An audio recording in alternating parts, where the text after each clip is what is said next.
big C. Cortisol. Cortisol is the feeling of stress and the feeling of anxiety. We share these chemicals with all the social mammals.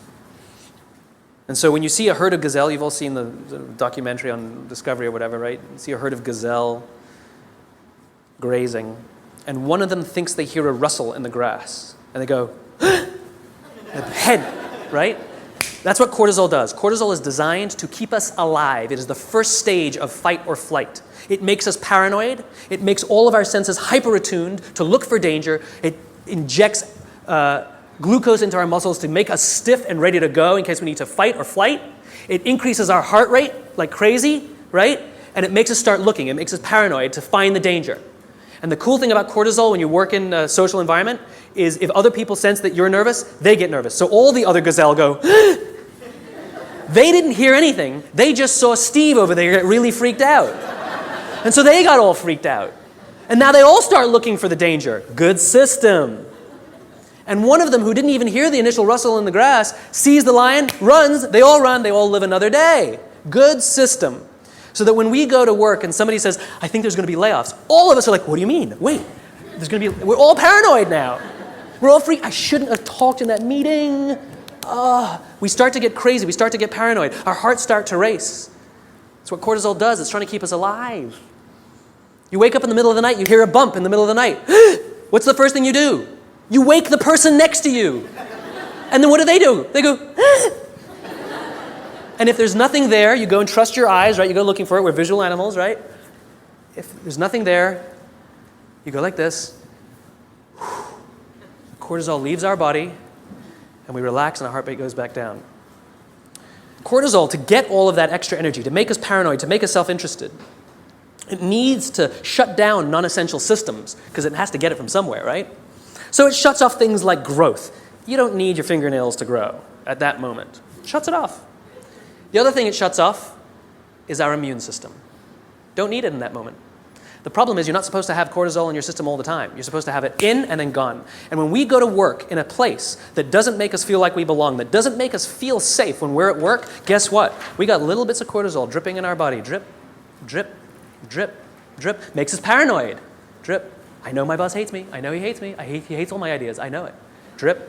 Drip. It makes us self-interested. One of the things cortisol does, it inhibits the release of oxytocin. Biologically, if you work in a high-stress environment where you don't feel safe, you are biologically less empathetic and less generous. We don't care about each other because we're too busy trying to protect ourselves. Drip, drip, drip. Our immune systems are now compromised. Drip, drip, drip. We live in a country with some of the best medical education in the world, some of the best medical systems in the world, some of the best doctors in the world, some of the best hospitals in the world, some of the best medicines in the world. Please explain to me why diabetes is on the rise, heart disease is on the rise, some cancers are on the rise. It ain't partially hydrogenated oils. Our jobs are killing us. And the people who are responsible are the leaders. And we also know that parents who come home stressed out, their kids learn that this is what work is. That work is something that makes you short-tempered and unhappy. And so they expect it as they grow older. Worse, we know that parents who come home upset and angry, it has such a negative impact on their children that there's some studies that show that they might actually become bullies because of their unhappy parents who hate their jobs and have excessive amounts of stress. Our companies are literally killing us. So what are you going to do about it? What are you going to do about it? Leadership is not a rank. Leadership is not a position. Leadership is a decision. Leadership is a choice. It has nothing to do with your position in the organization. If you decide to look after the person to the left of you and look after the person to the right of you, you have become a leader.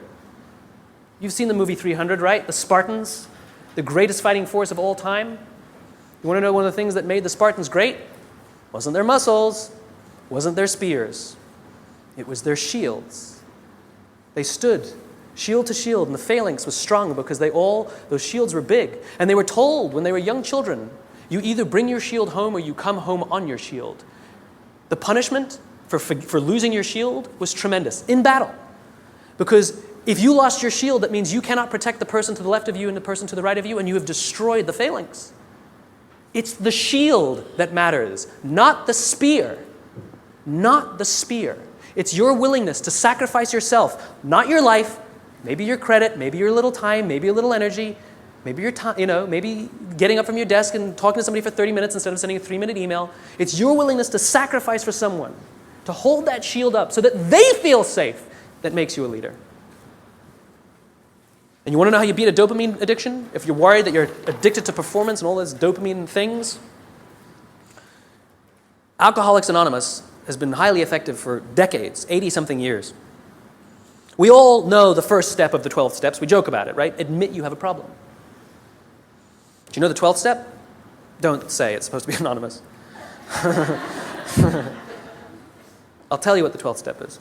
Alcoholics Anonymous knows that if you master all 11 steps, but not the 12th, you will drink again.